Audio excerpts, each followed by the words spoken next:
खिरखिरी पंचायत के उप सरपंच और ग्रामीणों ने तहसीलदार से शमशान घाट और शासकीय भूमि पर कब्जे और अवैध पट्टेधारियों की लिखी शिकायत पर कार्रवाई की मांग की। आज गुरुवार को खिरखिरी पंचायत के उप सरपंच जतिन राजपूत सहित ग्रामीणों ने कराहल तहसील में एसडीएम और तहसीलदार को एक ज्ञापन देकर अवगत कराया कि गांव के कुछ नामजद लोगों ने शमशान घाट के लिए आवंटित भूमि पर कब्जा करने के साथ साथ मुख्य रोड पर कई बीघा शासकीय भूमि पर भी अवैध कब्जा बरकरार कर रखा है। उक्त लोगों ने नियम विरुद्ध तरीके से फर्जी पट्टे भी करवा रखे हैं। इन लोगों ने शासकीय भूमि छुड़वाने के साथ साथ शमशान की भूमि पर से कब्जा हटवाया जाए और फर्जी पट्टे धारियों के पट्टे निरस्त कर कानूनी कार्रवाई की जाए। साथ ही ग्रामीणों ने कराहल तहसीलदार पर भी आरोप लगाए हैं कि तहसीलदार नवीन भारद्वाज उनके साथ मिले हुए हैं और हम पर दबाव बनाने के लिए केवल हम और हमारे लोगों को नोटिस निकाल रहे हैं, जबकि जो लोग तहसील आकर हमारी शिकायत कर रहे हैं वह खुद कई शासकीय भूमियों पर अवैध कब्जा करके बैठे हुए हैं। ये लोग प्रशासन को भ्रमित करके आदर्श ग्राम योजना के तहत ग्राम में आंगनबाड़ी केंद्र निर्माण कार्य को रोकना चाहते हैं, जिससे कि उस बेशकीमती भूमि पर भी कब्जा किया जा सके। नाम है आपका? मैं जतिन राजपूत, ग्राम पंचायत खिरखिरी उप सरपंच, तहसील कराहल। अच्छा, आज आप किस लिए आए हो तहसील में? मैं तहसील में एक आंगनबाड़ी का मुद्दा चल रहा है, जो कुछ लोग इसको राजनीतिक विषय बनाने का प्रयास कर रहे हैं। ना कि राजनीतिक विषय है ही नहीं है। क्यों? आंगनबाड़ी विषय शासकीय विषय है।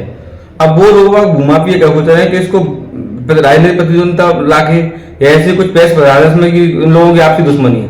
मेरी राजनीतिक लोगों से कोई दुश्मनी नहीं है। क्यों? क्योंकि मैं गाँव का एक सामाजिक व्यक्ति हूँ। मुझे पंचायत का भला करना, विकास करना है, और विकास के लिए जो भी रोड बनेगा उसके लिए मैं बिल्कुल पीछे नहीं हटूंगा। मुझे तहसीलदार साहब दाव दें, एसडीएम साहब कोई भी दाव दे, क्यों? जनता की सेवा ही मेरे धर्म है। जनता ने मुझे वोट दिया। आंगनबाड़ी का विषय बनना नहीं चाहिए। क्यों? जनता का विषय पूरे गांव के लिए आंगनबाड़ी बन रही है। उन भूमाफियों को, उन लोगों को क्या मैटर है कि वो लोग चाह रहे हैं 6 किलोमीटर दूर आंगनबाड़ी बने। अच्छा, तो आज गाँव में बनना चाहिए आंगनबाड़ी। आज जो आप आए हो तो अभी आपकी एसडीएम साहब से भी चर्चा हुई, तहसीलदार साहब से भी चर्चा हुई, तो उन लोगों ने क्या जवाब दिया है आपको? मुझे तहसीलदार एसडीएम साहब ने आश्वासन दिया है कि मैंने राजू मुदगल जो शिक्षक है वर्तमान में, उनके पास फर्जी पट्टा है 9वीं का। वो शिक्षक बनने के बाद जो प्रमाण है, मेरे पे प्रमाण रखा है उसका, वो नंबर दिया मैं तहसीलदार साहब को और एसडीएम साहब को कि वो शिक्षक होने के बाद भी उनको पट्टा मिल गया 9वीं का, और भी नौकरी लगी है बाद में 2008 में ओवरलैपिंग करवा के खतरों में। इन लोगों ने भी बहुत बड़े घुमा भी हैं। इन लोगों ने पूर्व में भी कई खतरों में ओवरलैपिंग कर रखी है खिरखिरी में। इनके पास 60-70 बीघे जमीन नाम से रजिस्टर्ड है। नाम से रजिस्टर्ड होना आप समझ रहे हो कि कितने बड़े घुमा भी। हम शासकीय भूमि को अतिक्रमण करके ये लोग उसको सब निजी कर लेते हैं।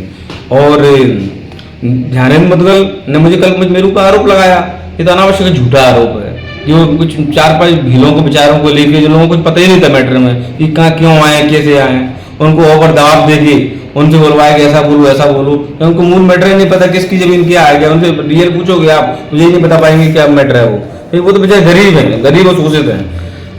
तो क्या लग रहा है तहसीलदार साहब पर भी आपने कल एक आरोप लगाया था? तहसीलदार साहब खुल के पक्षपात कर रहे हैं, उन लोगों का समर्थन कर रहे हैं। पता नहीं क्यों समर्थन कर रहे हैं। हो सकता है कि उन लोगों के कुछ रिश्तेदारी हो, उन लोगों की तहसीलदार साहब की, हो सकता है ऐसा।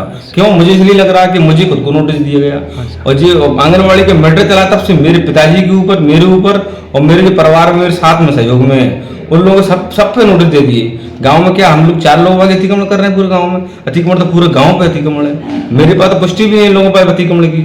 उसके बाद मुझे दबाने का प्रयास किया जा रहा है। मैं तो ये बोलता हूँ, जनता के सेवा अधिकारी जो बड़े वरिष्ठ लोग आ गए, जो दुनिया भर से पढ़ लिख के आए हैं, उन लोगों को मेरे हिसाब से भेदभाव नहीं करना चाहिए।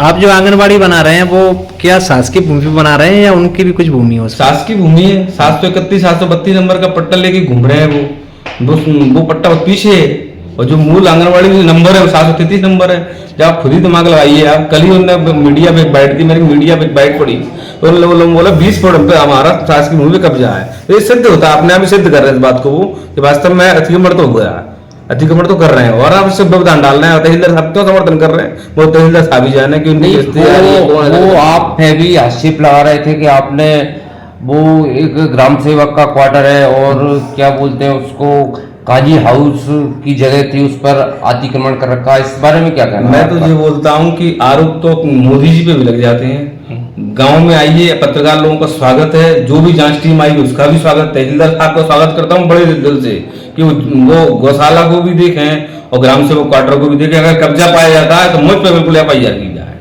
इतना बड़ी शब्द में आप कह रहे थे कि आपको जेल भेजने की तैयारी है, क्या जेल भेजने की इसलिए कार्रवाई क्योंकि मैं इस मैटर से हट जाऊंगा तो मुझे जेल नहीं भेजेंगे, नहीं तो मुझे जेल जाना सुरक्षित है। क्यों? और जनता के लिए मैं जेल चला जाऊं तो मुझे कोई फर्क नहीं पड़ता। तो जनता ने मुझे बनाया है, जनता की आवाज में उठाऊंगा और मरते दम तक उठाऊंगा। मुदगल और जिलों बाग तो इतने बड़े भूमाफिया है कि इन लोगों ने शासकीय भूमि, कई हेक्टेयर भूमि इन लोगों ने बेच दी अभी तक। खिरकिरी में कुछ भूमियों का नाम मैं बोल देता हूँ मौखिक रूप से, शमशान घाट की भूमि बेच दी। लेकिन और भी लोग आगे इन लोगों ने रोड पर जमीन बेच रखी है और ये बेचने का कितना बड़ा कारोबार है इनका। शासकीय भूमियों को बेच रहे हैं, बहुत बड़े सौदागर हैं सरकारी जमीनों की। शासन चाहे तो लोगों पर राजस्व से जुर्माना लगाकर राजस्व की काफी वसूली कर सकती है, प्रशासन चाहे तो। अब शासन सोच सहयोग करे उनका मुआवजा होगा। मुझे तो यही लगा, अभी तो भूमाफी को सहयोग ही किया तहसीलदार साहब ने तो। और तहसीलदार साहब मुझे बिल्कुल लग गया उनकी कार्यप्रणाली से, व्यक्तिगत मुझे नोटिस देगी, 4 लोगों को नोटिस देगी गाँव में कि लग गया मुझे कि वो उनको सहयोग कर रहे हैं उनको, और उनकी सहयोगता में भागी भी हूँ। तहसीलदार साहब को मैंने लिखित शिकायत की है, उस पर कितना अमल होता है और क्या करते हैं तहसीलदार साहब को, कब कार्रवाई होती है, उनको कुछ नोटिस जारी होता है, मैं भी देखता हूँ। मुझे उम्मीद है पर नोटिस जारी होंगे नहीं। क्यों? क्योंकि उनके सगे संबंधी हैं वो।